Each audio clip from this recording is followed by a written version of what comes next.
Salve a tutti, buona serata, benvenuti a Soundtrack City, benvenuto Massimo Privitera. Benvenuto Marco Testoni, un bel salve a tutti quanti. Allora, dunque, oggi nuovo magazine, parliamo sempre, in questo caso, di due film, sto parlando di Diamanti, e l'altro invece, Massimo, è quello che hai visto tu, ovvero... A Complete Unknown, storia biopic su Bob Dylan.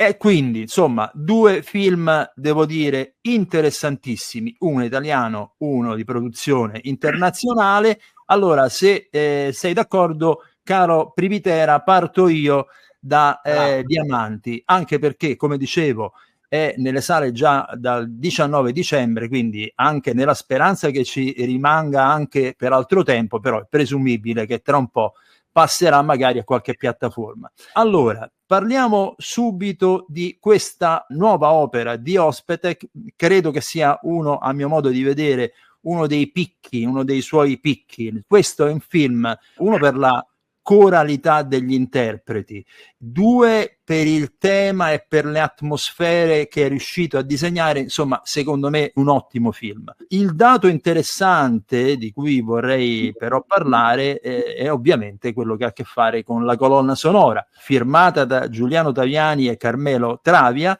È una di quelle colonne sonore, di quel genere, di quella tipologia di colonne sonore che non se ne sentivano in Italia da parecchio tempo, ovvero un lavoro dove, numero uno, ritorna al centro il famoso leitmotiv, ovvero il tematismo. In questa colonna sonora sono presenti dei temi, più di un tema, uno in particolare, e questo è il primo dato. Di conseguenza, anche dal punto di vista proprio dell'organico scelto, è una di quelle colonne sonore dove di elettronica ce n'è obiettivamente credo poca, se non quasi nulla, è per lo più pressoché suonata proprio da strumentisti, come si faceva una volta. Insomma, è una produzione che a tutti gli effetti sembra ricordare le produzioni di colonne sonore della scuola proprio nostra nazionale, come se ne facevano fino a qualche tempo fa, a qualche decennio fa. Ci ho detto che quando uscirete fuori da questa visione sicuramente vi ricorderete un paio di scene piuttosto importanti dove la musica la fa veramente da padrona. Una su tutte, il ricongiungimento delle due sorelle, l'abbraccio delle due sorelle dopo una lite. Ecco, dico senza spoilerare più di tanto, però ecco, lì la musica si esprime in tutta la sua potenza proprio emozionale. Sono temi che penetrano, incisivi, molto incisivi, ma ci sono anche tutta una serie di sottotemi, una rumba, dei brani molto delicati, pianistici. Tutta, insomma, la colonna sonora ha una sua cifra stilistica ben precisa, per cui grandi complimenti a tutte le persone che hanno contribuito alla realizzazione di questo lavoro e alla produzione, perché voglio anche parlare della FM Records di Alessandro Pinnelli, che dopo La guerra dei nonni, colonna sonora che ha vinto il World Soundtrack Awards con di Umberto Scipioni, si toglie anche quest'altra soddisfazione di pubblicare appunto questa colonna sonora, questo vinile che vedete, che mi fa piacere.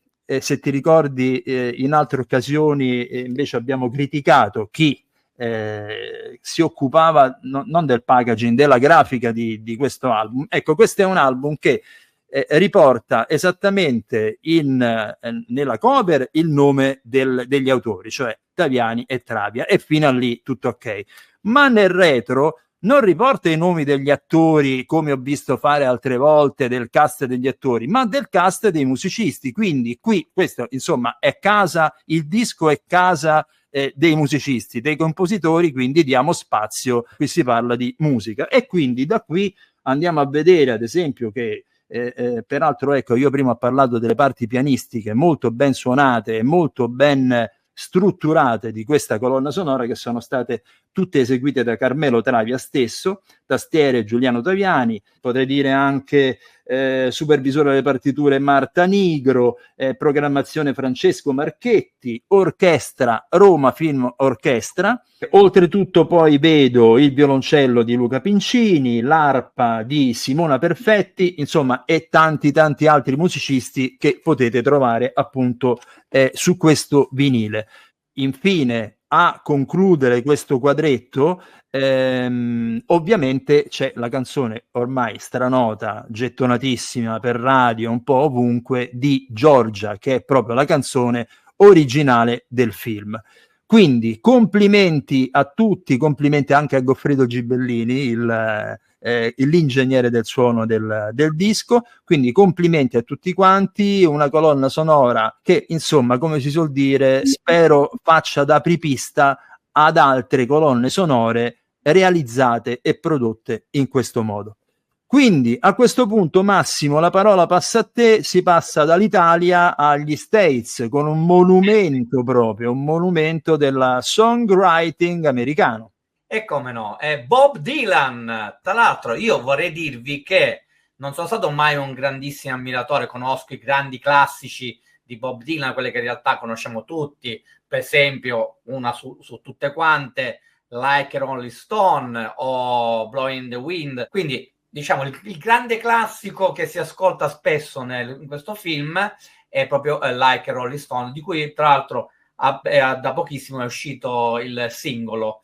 Allora, la particolarità di questo film, su questo grandissimo personaggio, ricordiamo premio Nobel alla letteratura Bob Dylan, è che il biopic diretto da James Mangold, che veniva dal bruttissimo quinto film su Indiana Jones, proprio quei film fatti su commissione di cui magari al regista non gliene può fregare di meno e si nota. In questo caso Mangold ritorna più nei suoi, diciamo, territori in cui si trova più a suo agio, con questo biopic che racconta proprio il periodo di formazione, quando da giovane sconosciuto, un completo sconosciuto, come il titolo del film è Complete Unknown, va a trovare in ospedale il suo mito, Woody Guthrie, re del folk, che sta malissimo, e lì viene scoperto da Pete Seeger, che in questo caso viene interpretato, altrettanto grandissimo interprete del folk, che viene interpretato da Edward Norton,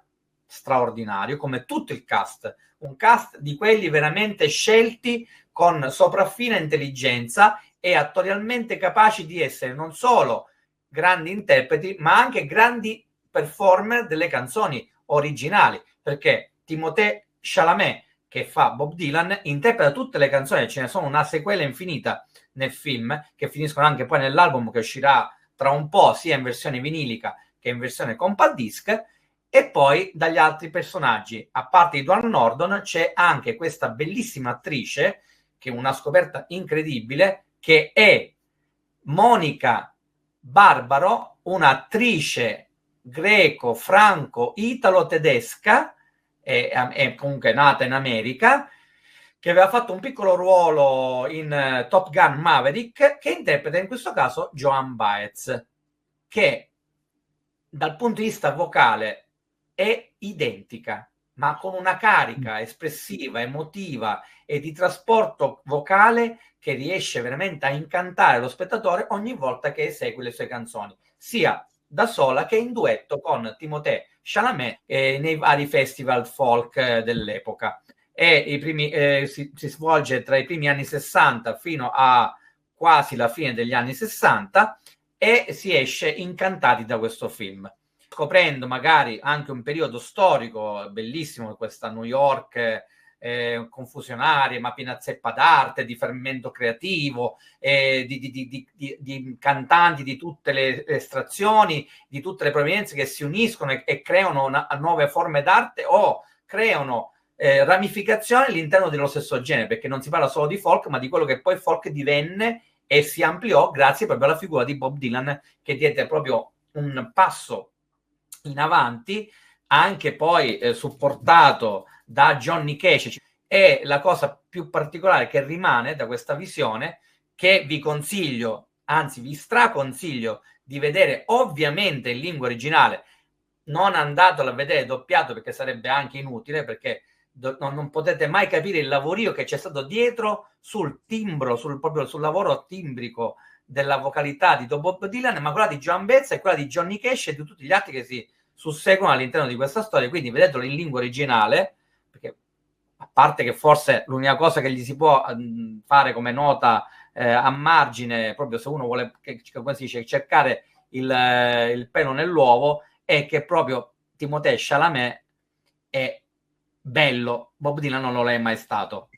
Questo è fuori di dubbio. Vabbè, ma io però una cosa volevo ribadire, no? Cioè, nel senso, effettivamente si sta parlando di un momento storico fenomenale dal punto di vista creativo e peraltro già altre volte filmato, ad esempio mi viene da pensare The Last Waltz, no? Dove l'ultimo concerto di The Band di Robbie Robertson, dove ospite era appunto Bob Dylan, perché quella band era stata peraltro per molto tempo la sua band. Lì dove peschi bene in quel momento lì. Però a parte questo è proprio il fatto di essere veramente mai strabordare, mai retorici, mai didascalici, ma veramente nella storia, nel personaggio e nella musica. C'è tanta musica, finalmente un film musicale dove c'è tanta musica. Chissà quanto avranno pagato di diritti, perché se c'è tanta musica, cioè, però tanto in America non hanno quei problemi che abbiamo noi là negli States. A parte i diritti che ne avranno spesi soldi a quintali, ma mi ricordo che c'è stato nel 2007 per la regia di un grande regista, Todd Haynes, una storia sempre biopic su Bob Dylan, ma in quel caso lì Bob Dylan era interpretato in varie parti, in vari periodi storici da diversi attori, tra cui Kate Blanchett. Il film era Io non sono qui, spero che ve lo ricordiate, molto bello, citato anche nel libro sulla storia del cinema musicale di Eugenio Tassitano. C'era Kate Blanchett, Richard Gere, Heath Ledger, Christian Bale, Julianne Moore, Ben Whishaw, un cast di quelli là, come al solito quando fanno gli americani le cose in grande, veramente. Vabbè, comunque grande. A proposito di bellezza, tu mi dicevi se Bob Dylan lo interpreta Kate Blanchett, insomma vabbè, non è proprio credibilissimo, però immagino che ci sia, non l'ho visto questo film, immagino forse che sia stato il naso in quel caso lì c'era. Vabbè, allora a posto. Va bene, allora per questo magazine è tutto, vi abbiamo consigliato questi due film, uno Diamanti di Ospetek, composizioni di Carmelo Travi e Giuliano Taviani, e invece A Complete Unknown su Bob Dylan. Arrivederci alla prossima, ciao. Ciao, buona visione.